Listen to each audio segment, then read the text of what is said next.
The Battle of the Shanahan Trees commences this Sunday, while the Houston Texans have an opportunity to gain a lead in the AFC South and the drama-filled New York Jets. Well, we're going up to New York to talk what's going on this crossover edition. You are Locked On Texans, your daily Houston Texans podcast, part of the Locked On Podcast Network, your team every day.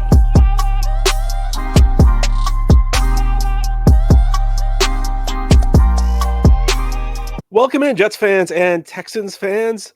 It is Crossover Thursday here on the Locked On Podcast Network. A couple Johns talking Jets Texans today. I'm John Butchko, the host of Locked On Jets, along with John Hickman, the co-host of Locked On Texans. It's Week 14 action in the NFL.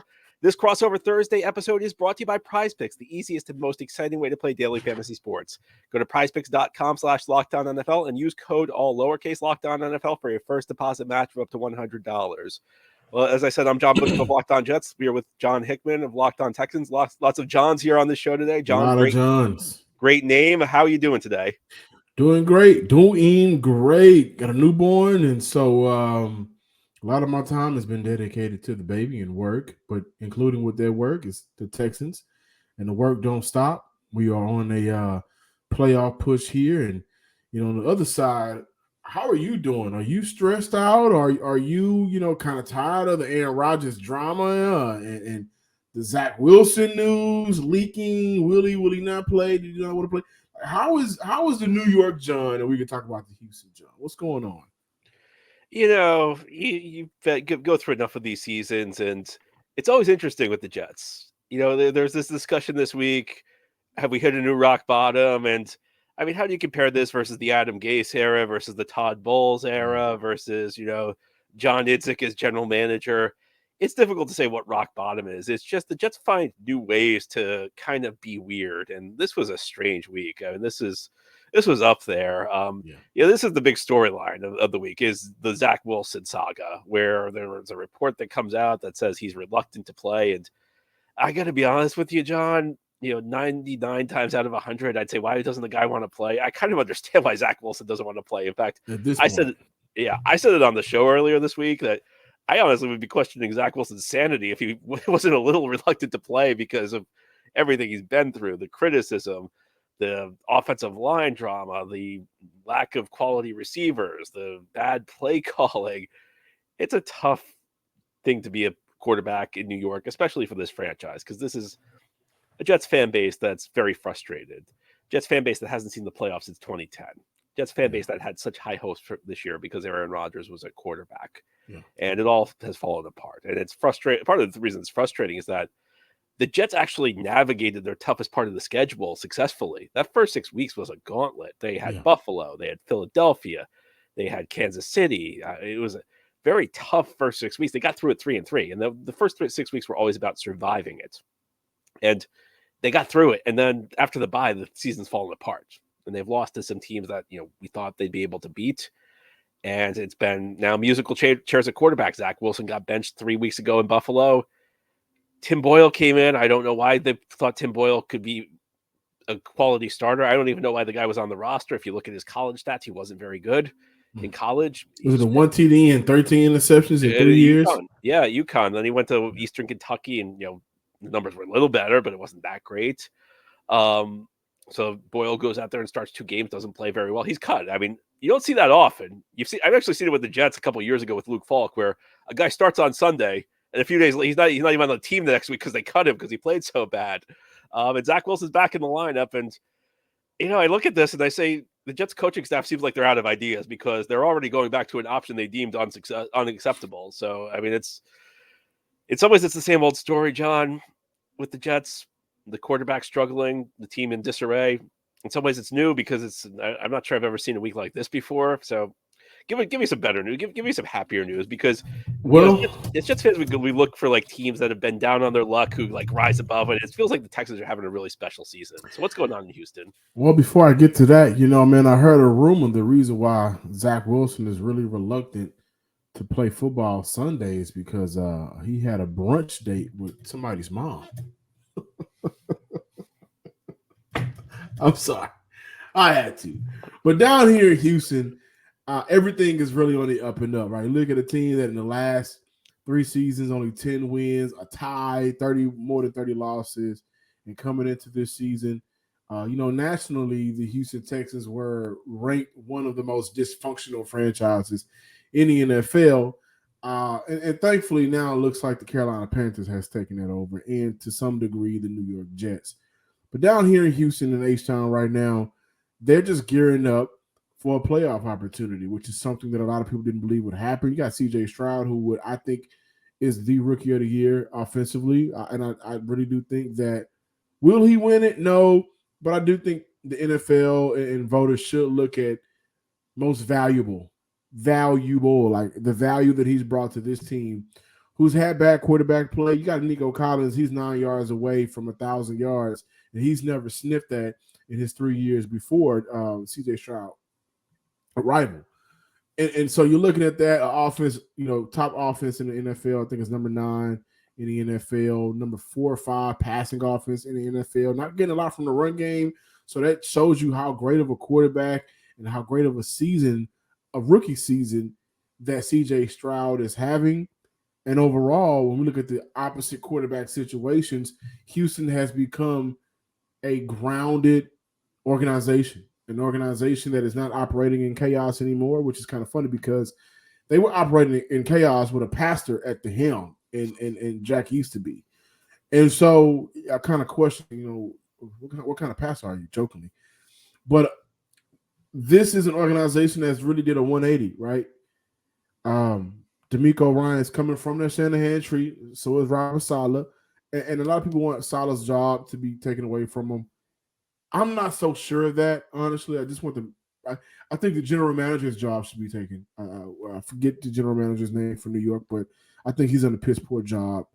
But I think Robert Saleh is a good coach. He's been dealt a terrible hand from the quarterback situation to Aaron Rodgers kind of hijacking the organization and bringing in Nathaniel Hackett and 2 old receivers that haven't really contributed. And again, Nathaniel Hackett is not a good coach in my mind. I think he's survived based off of the connection to Aaron Rodgers. Not good at his job. So I think Robert Saleh is going to maybe be the fall guy. But here in Houston, the total opposite. D'Amico coming in, revamping this entire team with a swarm mentality on both sides of the ball. And the quarterback situation here in Houston is the brightest it's been since Deshaun Watson's era. And I will go back to that last year with Deshaun Watson had crazy numbers, but only won 4 games. This year is brighter than that because there's a real opportunity and shot to make the playoffs. So everything's kind of gravy down here in Houston. The weather's nice. It's, highs of 60. That's great for Houston. The sun is out. We got the wind blowing. Everything's kind of cool, relaxed. You're coming up on an easy kind of part of your schedule. You got the New York Jets. A lot of people feel like it's a trap game, but as long as Zach Wilson is a starting quarterback, I'm not worried. Everything is pretty cool down here in H-Town, and it couldn't be even better. And, I don't have a vote. I'd vote for C.J. Stroud for Rookie of the Year. I think he's just, he looks great. And like I said, it makes me hopeful because I saw where the Texans were the last couple of years. You see how quick it can turn around. It doesn't take that much, right? Right. Can I ask you a question? Just to get your thoughts a little bit on the Aaron Rodgers drama that he's brought to this organization. How draining has it been? This past week, you talk about the crazy week for the New York Jets. Got the leak come out, the leak of Zach Wilson not wanting to play, reluctant to play, right? And then you have Aaron Rodgers go on Pat McAfee show. It kind of seems like blast the New York Jets organization. And if you look at the totality of this season, how they allowed him to hijack that organization because he's Aaron Rodgers, a quarterback, as great as he is, has some playoffs disappointments. But the name allowed for him to take over this organization. And when you look at every failure this year, it seems like Aaron Rodgers has his hands on it, including, and by no means am I championing an injury. That's not my job to go here. But including his injury because, hey, Nathaniel Hackett, I don't like this play call. I don't like when we do this, but yet we go out and do this. And that derails the entire season. I think there's a lot to it. I'll be honest, I was in the minority. I had a lot of reservations about making a deal for Rodgers, and there were lots of reasons for it. And part of it is I think it's the owner. I think it's Woody Johnson was so starstruck by Aaron Rodgers that they did everything they could to get him. They essentially handed the keys off to him. The Jets did not have a plan B this offseason. I mean, there were other options at quarterback they could have pursued. They pretty much just threw them all. They just said we're not doing that. We want to get Aaron Rodgers. So I think what's frustrating for me is that the Jets have a really good young core, and Rodgers was such a win now move. They got him. You get a 39-year-old quarterback. That's not a move you're thinking long term. And they manage their cap situation in a way that now they're not going to have much flexibility in the next couple of years. And it just seemed like a move that did not fit the time frame of the talent on the roster. And more than anything, it's one thing to get Rodgers, but getting Rodgers required them to hire Hackett. It required them to bring in Alan Lazard, who was not a great receiver. Randall Cobb, Randall Cobb was a good player back in the day, but he's long past his expiration date. Back in the day is so in the NFL. If you say back in the day, it's time to hang it up. You are right. You are correct there. So I think a lot of what you said is true. I can't argue with much of what you said there, John. Well, John, sooner or later, somebody in that organization is going to be looking for a job, and LinkedIn may be the best place for them to go, right? And if you're a small business and you're looking to hire for your small business, you may want to have as many top-tier candidates as possible to interview. That's why you have to check out LinkedIn Jobs.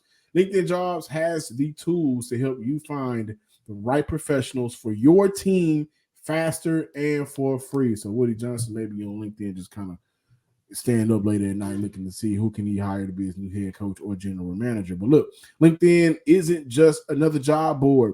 LinkedIn has a vast network of more than 1 billion professionals, which makes it the best place to hire. Hiring is easy when you have that many qualified candidates. So easy, in fact, 86% of small businesses get qualified candidates within 24 hours. If they span, you get qualified candidates looking to work for your small business or possibly the New York Jets. LinkedIn knows that small businesses are wearing so many different hats. You may not have time to hire and look for the resources. So thankfully with LinkedIn, the process is intuitive, quick, and easy. They even just launched a feature that helps you write job descriptions, making the process even easier and quicker. Post your job for free at linkedin.com/lockedonnfl. That's linkedin.com/lockedonnfl to post your job for free. Terms and conditions apply. Locked On Jets and Locked On Texans is a crossover Thursday show getting ready for Week 14 action. Two Johns bringing you the preview for this game. John Butchko, Locked On Jets, alongside John Hickman, Locked On Texans. John, let's look at some of the key matchups in this game. What do you have your eye on? Well, rookie sensation Tank Dell is out for the season after suffering an injury this past Sunday. Led the team in TD receptions, was second on the team in receiving yards. And so now that leaves Houston with only one reliable receiver, and that's Nico Collins. And so the big key matchup is we go back to 2022 NFL draft. Sauce Gardner, who was taking 2 slots right after the number 3 overall pick, former number 3 overall pick, Derek Stingley, which I'll get into. But I think the biggest key matchup right now will be Sauce Gardner and limiting or trying to take away Nico Collins. And on the flip side, Derek Stingley and Garrett Wilson. I think Garrett Wilson is a phenomenal receiver, and I hate the year that he's had with the QB carousel because I thought he was primed for a huge season. I know a lot of fantasy owners were as well, but I'm curious to see how the Derek Stingley and Garrett Wilson matchup will turn out. The battle of the 2022 draft class cornerbacks, right? All pro for Sauce Gardner last year. I don't see why Derek Stingley doesn't at least get Pro Bowl nods this year. He's been playing some phenomenal football when he's on the field. But on the opposite end, Nico Collins. Can he continue to be this team's dominant number one like he was last week against the Denver Broncos, where he gave certain PS2 a lot of problems? Yeah, I was really devastated to see Tank Dell getting injured Oh, because man. it's like there are guys you just like going into the draft, and Yeah. even if your team doesn't draft them, you kind of like follow them, and you're kind of rooting for them. Yeah. And Tank Yeah. Dell was like one of those guys for me, whereas I was hoping the Jets would get him, but even if they didn't, I hope he doesn't end up with like a team in my division because I want to be able to pull for him. That's how I felt about Jermaine Johnson. Loved him at the Senior Bowl. Loved him at what he did at the in Florida State his last year. And has he been a big? Not to go back. I'm going to go back to the key matches, but how has he been contributing to this D line? That's He's pretty having good. he's having a really good season. He's actually on pace if he continues at his current trajectory. He's going to have a 10 sack season. And That's great. what's interesting about him is Jets had 4 picks in the top 40 last year. In fact, you mentioned a couple of them. So you had Sauce Gardner, we had Garrett Wilson, then Brees Hall, and the 3 of them all were outstanding last year. In fact, Sauce Gardner, Garrett Wilson were the defensive and offensive rookies of the year, respectively. Brees Hall was on his way to being the offensive rookie of the year before he suffered a knee injury mid-season. Jermaine Johnson was like the 4th guy, and there was Right. question was, I don't think he had a bad year last year. But it was more of like a typical rookie year where he makes a couple plays. You hope, well, hopefully he'll get better year 2. It's been a breakout season for him, and he's gotten better every week. He had a big training camp, he had a big preseason, and then like the first 3 weeks of the season, you didn't really hear from him much. And I'll be honest with you, I was sitting there thinking like, oh geez, another guy who got a ton of hype in August who doesn't produce, and then week 4 something clicked. And ever since then, he's been great. Yeah. Key matchups for the New York Jets. You guys got a good D line. It's not a lot going on offensively, but what are your key matchups for the New York Jets coming into this game? So I have 2. I think one, and I think this is a really interesting matchup in general. Usually when I do this, I pick like one player versus one player, but I'm really interested to watch CJ Stroud versus this Jets back 7. Jets are not a defense that blitzes a lot. In fact, they have one of the lowest blitz rates in the league. They pair that with one of the highest pressure rates in the league, so they can get home rushing 4, but usually it's rush 4, drop 7. And this is not a defense that's going to throw a ton of exotic looks at a rookie quarterback. They'll do some pattern matching. They'll throw a few wrinkles in there, but generally speaking, this is a Jets defense. They have their base set of defensive plays, and they run them at a really high level. And that's a philosophical thing with Robert Saleh. He believes that we want to limit the number of plays. We want our guys to just play fast. We don't want them to have to think. We want them just to do the same thing over and over, so that way everything they do is intuitive. So I think it's going to be interesting to see how CJ Stroud responds. Phenomenal young quarterback. As I said, if I vote, I don't have a vote. If I did have a vote for Rookie of the Year, he'd have mine. The windows may close a little bit faster than he's used to in this game. So I think it'll be really intriguing to see how he responds to that. On the other side of the ball, it's a matchup that I think is very worrying for the Jets. I'm going to go Will Anderson versus Carter Warren. Couple rookies. Now, Will Anderson, of course, very, very high pick. Carter Warren was a 4th-round pick. Jets' offensive line's been a mess. Talked about it earlier. Really not very good. Carter Warren's a 4th-round rookie. Been thrown into the mix. It's been a struggle. And, I always say this, like when we get to like rookie mini camp, there's always the report of the 1st-round pick dominating everybody. I'm like, yeah, of course he's dominating. He's a 1st-round pick going up against, day 3 guys. And I worry about that matchup for the Jets. Jets' offensive line's not been very good. I think Carter Warren could be a good player in the future, but I think part of the reason they're putting him out there is to try and get him game reps this year. So they think that experience will help him next year. But this is a really tough matchup for the Jets. And with Zach Wilson, not a quarterback who's particularly been great against pressure, I think that's the type of matchup that could bring some big problems for the Jets.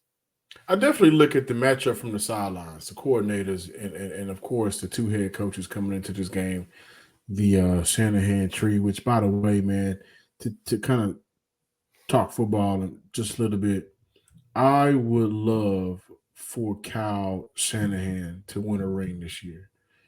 I don't know if you watch Succession on HBO, but I look at his dad as the Roy, the dad. I forgot his name, but I look at Kyle as Kendall Roy, right? And I'm looking at Kyle saying, man, you have a great coaching tree of players. I mean, of coaches that come directly from you, but all of that extends back up.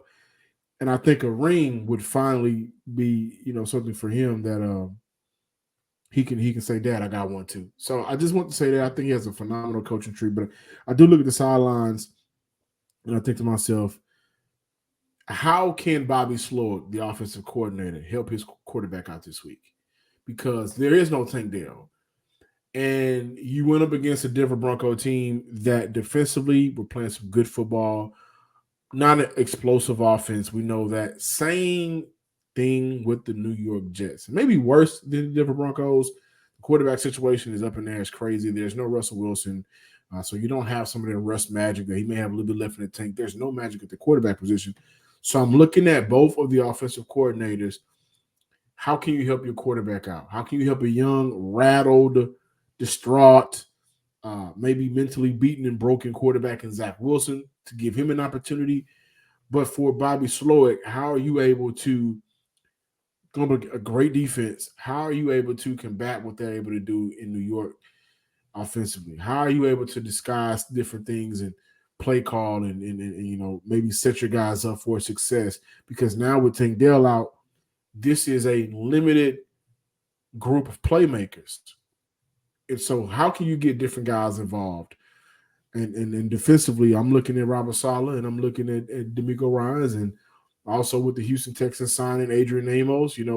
What knowledge from behind enemy lines can you give us about some of the tendencies of this defense? Or, how can you help me in this chess match? Because it will be a chess match defensively. So I am looking at the battle from the sideline, and I think that this could, all jokes aside, this could be a quote-unquote trap game for the Texans. And this is a game that they need to win if they are not prepared from their coaches. Not from a player standpoint. We know they'll go out there and do their thing. But schematically, how are you able to go up against the opposing team's defense and offense to give you guys a chance to win this game? I think that's outstanding analysis. So you've heard the key storylines for these teams. You've heard about the key matchups. Ahead here on this crossover Thursday edition of Locked On Jets and Locked On Texans, we're going to tell you how we think this game's going to play out. It'll be prediction time up next ahead here on this crossover Thursday episode on the Locked On Podcast Network. Our episode today is brought to you by Skylight Frames. Are you looking for a meaningful gift this holiday season that your loved ones will actually use and enjoy? Sometimes holiday gifts are boring to give because everybody gets them. I'm talking about socks, candles, slippers, robes, you name it. If you're looking to up your gift-giving game this year, you should consider giving Skylight Frame to your family. Who is the hard-to-gift person? Is it a spouse, a friend, a sister, mom, dad, grandma, daughter? Well, the most personal and thoughtful gift is a Skylight digital picture frame.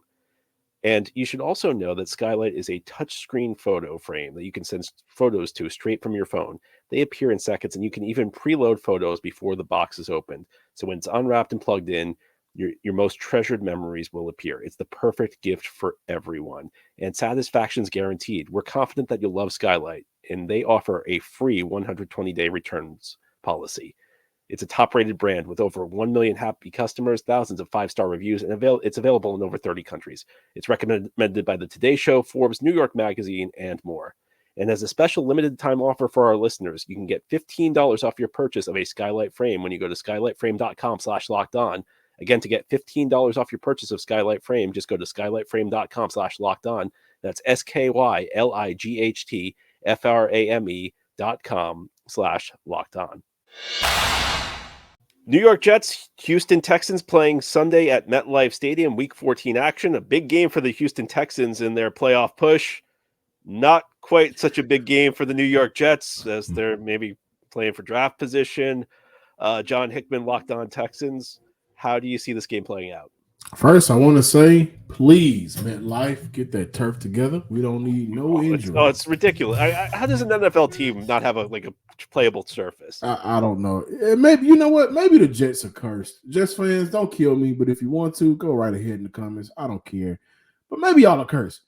And that stadium is ridiculous. Oh, it's horrible. It's horrible. How did they spend $1.5 billion on this? We're going to go. I don't want to take us on a rant because we'll Let's do it. No, let's do We'll it. go on for an hour. It's bad. It's terrible. Have you ever tried to get into a game there where you like it takes you like an hour to like get through the ticket kiosk to your seat? I went to a game there in 2019 against the Cowboys. I went in, I think it was like 45 minutes. I go from the parking lot to the stadium. I'm barely in my seat at kickoff. The traffic's hard. It's in a suburb. The whole point of having the stadium in the suburb is supposed to be like you'll have plenty of space for parking. You can't get out of there. It's so bad. I think players should boycott MetLife. Oh man, I really do. End of rant. I'm sorry. It stinks. It stinks. And I saw some of the food that was served up there. No, thank you. But game predictions. Right now, I'm not sure how the Houston Texans offense is going to operate versus you guys. I'm going to be completely honest, right? Still got to respect their defense. Good defenses can give their offenses opportunities. With that said, I definitely see this being a 10-point victory for Houston, right? 2010 type of game where and what's funny is a lot of these games for Houston has come down to the last 30 seconds in the last like 8 games or something like that. So Houston has been able to kind of pull away from opponents. And I think I can see this in the fourth quarter being a tight game and Houston pulling away with it because the New York just doesn't have the offense to kind of keep up, right? So I think this is a 10-point game where the Houston Texans win it and they go to 8-5, excuse me. I was going to say the exact same thing. That's actually kind of amazing. I was going to say it's like a 2010 kind of game that's really competitive. That's competitive. And the Texans maybe like get a late touchdown to put it away in the fourth quarter. I see it the exact same way. I think, like, I don't trust the Jets to score points. 10 is about as high as I'll go for the maybe if they're going against a really bad defense, I'll pick them to score 13. This season's lost. I mean, I've seen this. I say this. I feel like I'm saying this every week on the crossover shows now. It's like, I know when I've watched the Jets for 30 years. I know when a Jets season's falling apart.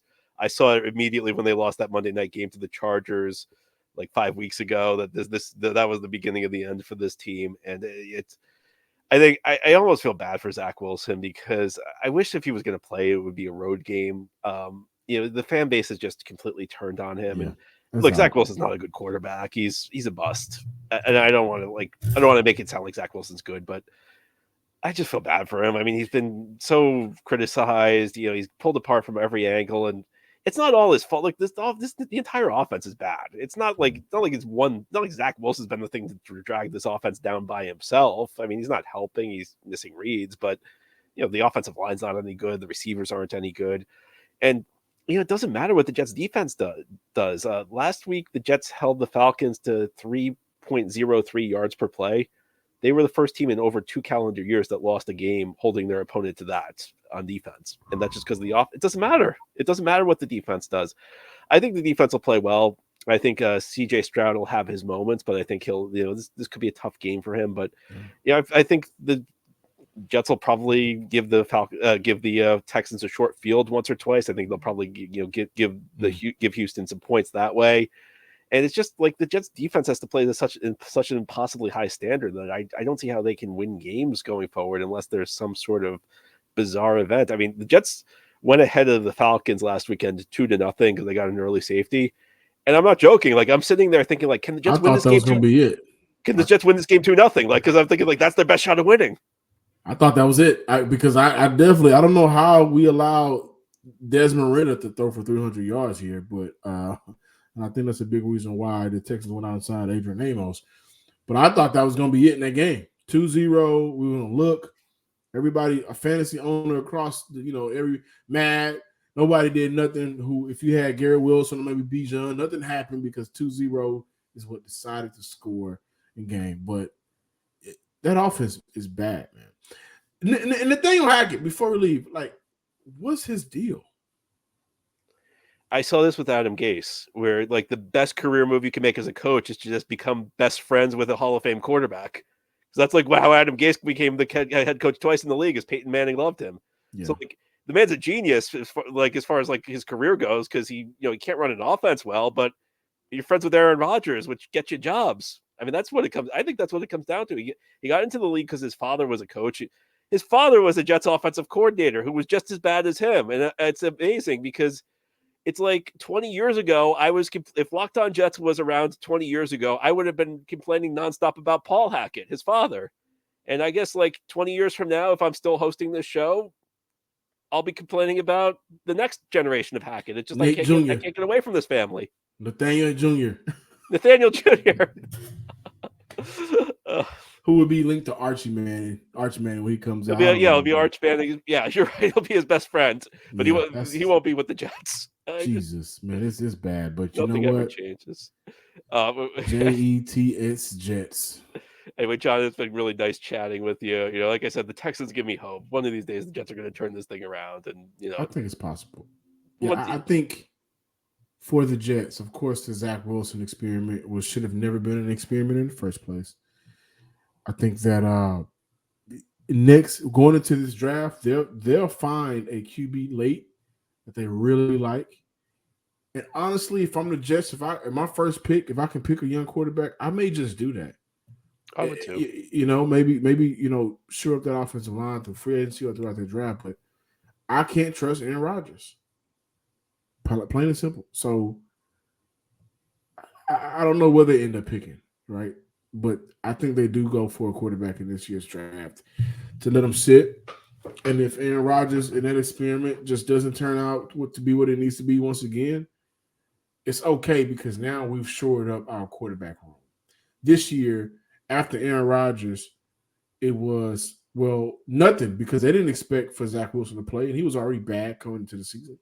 So it wasn't a plan, and they did not make a plan. I thought the Jets would trade for a quarterback at some point, but they never did. I thought Flacco would probably be a good option. They never brought him back. So their own decisions combined with Aaron Rodgers is what derailed this season, and it's really disappointing to see. Yeah, I think you said it well. Anyway, John, great chatting with you. Jets fans, you know me. I'm John Butchko, host of Locked On Jets. You know, Texas fans, you know him. He's John Hickman, the co-host of Locked On Texans. Two Johns. A couple Johns. Hope you enjoyed the show today. Jets fans, tune in to Locked On Jets tomorrow. Texans fans, tune in to Locked On Texans tomorrow. We'll continue previewing this Week 14 matchup between the Jets and Texans. Until then, take care, everybody.